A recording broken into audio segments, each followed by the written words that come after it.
वसुदेव जी समझ गए श्राप मिथ्या नहीं रहेगा, क्या करूं? समुद्र के किनारे ले चलो, इसको घिसो। घिसना प्रारंभ किया। लोहा कभी घिसता नहीं है, टूटता है। कड़ टूट टूट करके गिरे, वही एरका नाम की घास बन करके खड़े हो गए। छोटी सी कील सी बची, उसको समुद्र में फेंक दिया। मछली ने निगल लिया। मछली को मछुआरे ने पकड़ा, पेट चाका तो बहेलिए ने उस कील को निकाला, धनुष पर लगा लिया। बालक मदान थे। और यहाँ पर वसुदेव जी को नारद बाबा ने 9 सिद्ध योगियों की कथा सुनाई है। कभी हरि अंतरिक्ष पिपलाइन, ऐसे 9 सिद्ध योगियों की कथा। और वो बच्चे मदान होकर के आपस में लड़े। एरका नाम की घास को उखाड़ उखाड़ करके खुद ही गोविंदाय नमो नमः। भगवान ने बलदाऊ जी से कहा कि भैया आप वैकुंठ पधारे, आप अपने स्वरूप को याद करें, आप शेषावतार हैं। भगवान ने स्वरूप याद दिलाया, वैकुंठ पधारे। अर्जुन को उद्धव जी को बुलाया भगवान ने, इधर आओ, आज से 7वें दिन मरज द्वारिका जलमग्न हो जाएगी, सारे लोगों को इनके गंतव्य स्थान पर छोड़ करके आइए। उद्धव जी बोले हम भी आपके साथ चलेंगे। भगवान ने कहा नहीं, हमारे साथ कोई नहीं जाएगा। यहाँ पर उद्धव जी को उद्धव गीता सुनाई है भगवान ने। और बहेलिया बाण लगा करके घूम रहा था। भगवान पैर पर पैर चढ़ाए बैठे थे, पैर पर पद्म बना था। बहेलिए ने जाना कि हिरण की आंख है और निशाना छोड़ दिया, आंख की आवाज आई। बहेलिया निराश होकर के चरणों में गिर गया, प्रभु क्षमा करें। भगवान ने कहा मम इच्छा हरि दीन दयाला, ये हमारी इच्छा से हुआ। तुम याद करो, पूर्व कथा प्रसंग सुनावा। तुम पूर्व जन्म में बाली थे, तुम्हें छल से हमने मारा, आज तुम्हारा मैंने कर्ज उतार दिया। सब लोग आ गए, भगवान भागवत में समाहित हुए, अंतर ध्यान हो गए। बोले वृंदावन बिहारी लाल। कोई अलग नहीं है, कृष्ण ही राधा है। उद्धव गोपी उद्धव संवाद में भगवान कहते हैं कि उद्धव ना राधा कोई है ना कृष्ण कोई है, समय आने पर मैं ही स्वयं राधा बन जाता हूँ, समय आने पर मैं ही कृष्ण बन जाता हूँ। ना राधा से कृष्ण अलग है, ना कृष्ण से राधा अलग है। कुरुक्षेत्र में यज्ञ कराया, भस्मासुर इतनी भगवान शंकर की तपस्या की, इतनी तपस्या की, उसने भगवान शंकर को जीत लिया। उसने कहा प्रभु हमें वरदान दो। शंकर बाबा बोले क्या चाहते हो? बोले हम जिसके सर पे हाथ रखें वो भस्म हो जाए। शंकर बाबा बोले तथास्तु। और वो महाराज शंकर ही बाबा के सर पे हाथ रखने लगा। भगवान शंकर भाग खड़े हुए तो विष्णु भगवान की कृपा से बचे। तो ऐसे भगवान शंकर है, जिस पर रीझ जाए उसको महाराज सब कुछ प्रदान कर देते हैं। जिस पर रीझ जाए उसको तीनों लोकों का भोक्ता बना देते हैं। अपने जन पर रीझ कर क्या देते रघुवीर, सुतदारा और लक्ष्मी खुरचन को जागीर। आगे सुखदेव नामक ब्राह्मण के 9 पुत्र मर गए थे। अर्जुन ने प्रतिज्ञा ले ली कि हम तुम्हारे बच्चों को बचाएंगे, बचा नहीं पाए। तो भूमा देवता के माध्यम से भगवान ने पुत्रों को वापस कराया। भूमा देवता ने कहा कृष्ण आपकी अवस्था 125 वर्ष हो गई है, वैकुंठ पधारिए। भगवान निराश रहने लगे। एक दिन बच्चों ने मदांध होकर के युद्ध किया।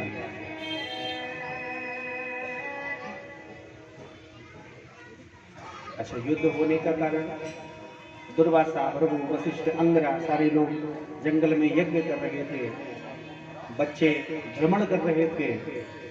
जामवती माता का पुत्र शाम्ब, इसके पेट में कढ़ाई को बांध दिया, साड़ी को पहना दिया और कहा कि देखो ये महात्मा कितने पागल हैं, खाने पीने की वस्तुओं को अग्नि में डाल रहे हैं, चलो परीक्षा लें। कढ़ाई बांध करके शाम खड़ा हो गया। और भी 2-4 लोग थे, उन्होंने कहा महाराज ये स्त्री है, लाजवती है, ये बताओ कि इसके पुत्र होगा कि पुत्री होगी। दुर्वासा महात्मा ने नेत्रों को बंद किया, क्रोध में बोले संतों से ठिठोली करते हो, मजाक बनाते हो, जा मैं श्राप देता हूँ, ना पुत्र होगा ना पुत्री होगी। एक ऐसा लोहे का मुसल पिंड होगा जो तुम्हारे वंश का ही विनाश कर देगा। घबरा गया बालक, जैसी जल्दी जल्दी से कढ़ाई को खोला, एक लोहे का पिंड निकला। नंद भाई बेटा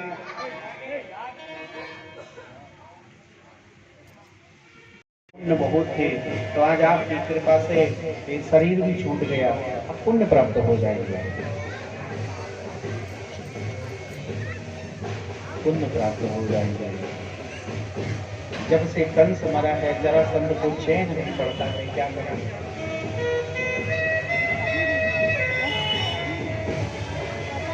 भगवान सुबह हुई तो सभा में विराजमान हो गए, और जब सभा में बैठे हुए तो एक पत्र आया।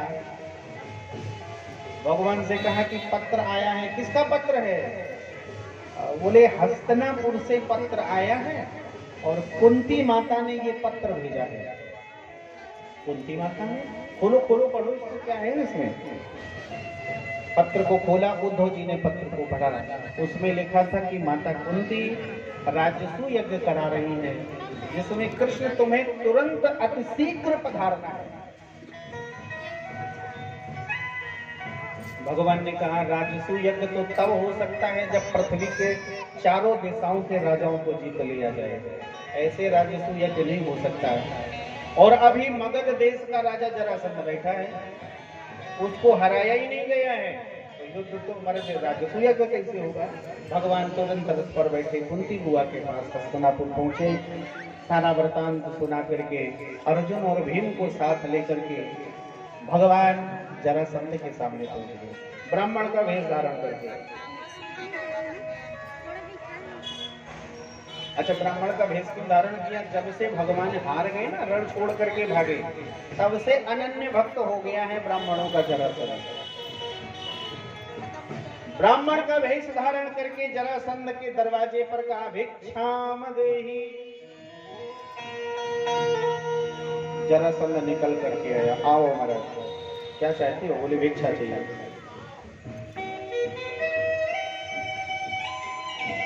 जरासंध ने कहा महाराज आप कौन हैं? भगवान बोले ब्राह्मण है, मैं भिक्षा चाहिए, बटुक ब्राह्मण है। जरासंध बोला कि ब्राह्मण हमें तो नहीं लग रहे हो, हमें ऐसा प्रतीत नहीं हो रहा है कि आप ब्राह्मण हो। भगवान ने सोचा कि ये जरासंध कैसे समझ गया। भगवान ने कहा देखो राजा जरासंध, किसी की जाति पर ऐसे उंगली नहीं उठानी चाहिए। जरासंध ने कहा महाराज मैं उंगली नहीं उठा रहा हूं, आप अपने अंगूठे को देखो और इसमें प्रत्यंचा खींचने का निशान बना है, और प्रत्यंचा खींचने का निशान केवल क्षत्रिय को होता है क्योंकि वही धनुष पे बाण चलाता है।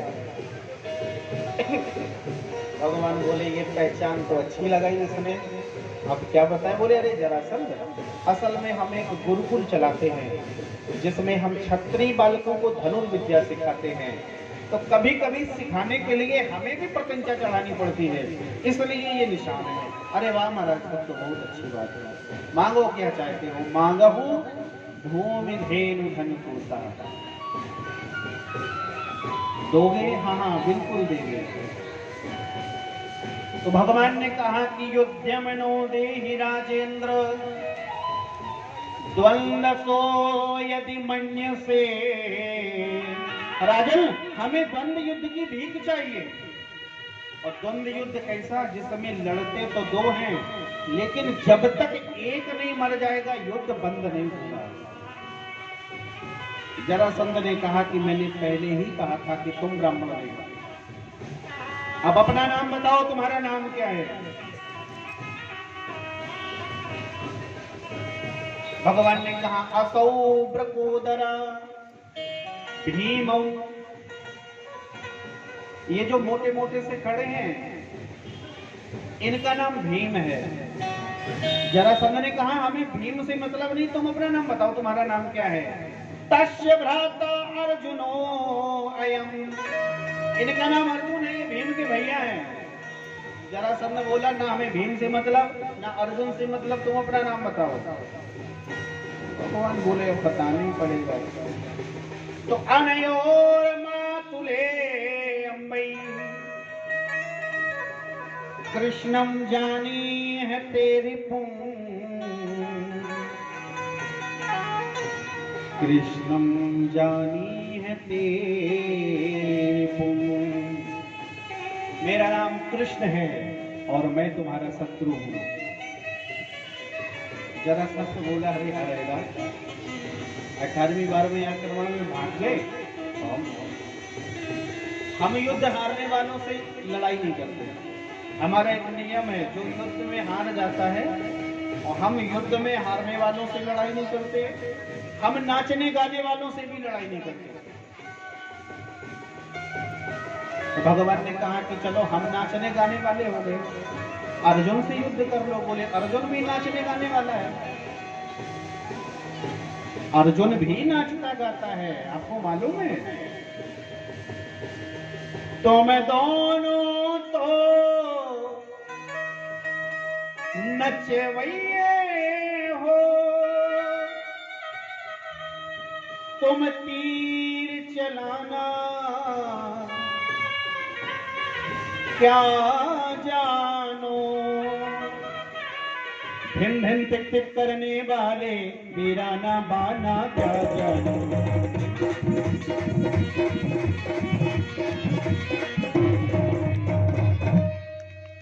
तुम दोनों तो नाचने गाने वाले हो। अच्छा, भगवान तो नाचते ही गाते थे, है ना? सब जानते हैं कि तांडव गति मुंडन पर नाचत गिरधारी है, ताहे अहीर की छोहरियां छछियां भर छाछ पे नाच नचावे। तो भगवान तो नाचने गाने वाले हैं, अर्जुन भी नाचता गाता है। एक बार अर्जुन इंद्र के गेस्ट हाउस में ठहरा था, वहां की अप्सरा उर्वशी ने अर्जुन का हाथ पकड़ लिया। अर्जुन ने कहा ये क्या कर रही हो? छोड़ो, इंद्र मेरे पिता समान, तुम्हारी माता समान है, ये क्या कर रही है? अर्जुन ने उस उर्वशी का हाथ झटक दिया। उस उर्वशी ने अर्जुन को श्राप दे दिया, नामर्दी दिखलाने वाले नामर्द इसी क्षण हो जाए, नामर्दी दिखलाने वाले नामर्द इसी क्षण हो जाए, जिस शक्ति पे मैं आसक्त हुई वो शक्ति इसी क्षण खो जाए। जिस शक्ति पे मैं आसक्त हुई वो शक्ति इसी क्षण खो जाए। अर्जुन ने कहा, ये इंद्र ने कहा ये क्या किया तुमने? उर्वशी श्राप दे दिया अर्जुन को, इसको वापस लो। उर्वशी ने कहा कि अब ये श्राप तो वापस नहीं होगा, हाँ इसकी मैं अवधि कम कर दूंगी। तो इसकी अवधि 1 वर्ष तक कर दी। 1 वर्ष तक अर्जुन को विराट की पुत्री उत्तरा को ताक देना दिन सिखाना पड़ा। जब विराट जान गए कि ये अर्जुन हैं, चरणों में गिर गए, हम क्षमा चाहते हैं, क्षमा कर दो, हमारी बेटी से विवाह कर लो। अर्जुन ने कहा देखो, गुरु का और शिष्य का संबंध पिता पुत्री का है, पिता पुत्र का है, तो हम तो संबंध नहीं करेंगे। हाँ, अगर तुम हमारे बेटे अर्जुन के साथ में संबंध, अभिमन्यु के साथ में संबंध कर दोगे तो हम अपनी बेटी का विवाह स्वीकार कर लेंगे। महाराज साउंड बढ़ाओ, साउंड बढ़ाओ थोड़ा, ग्राउंड बढ़ाओ, थोड़ा तेज करो आवाज।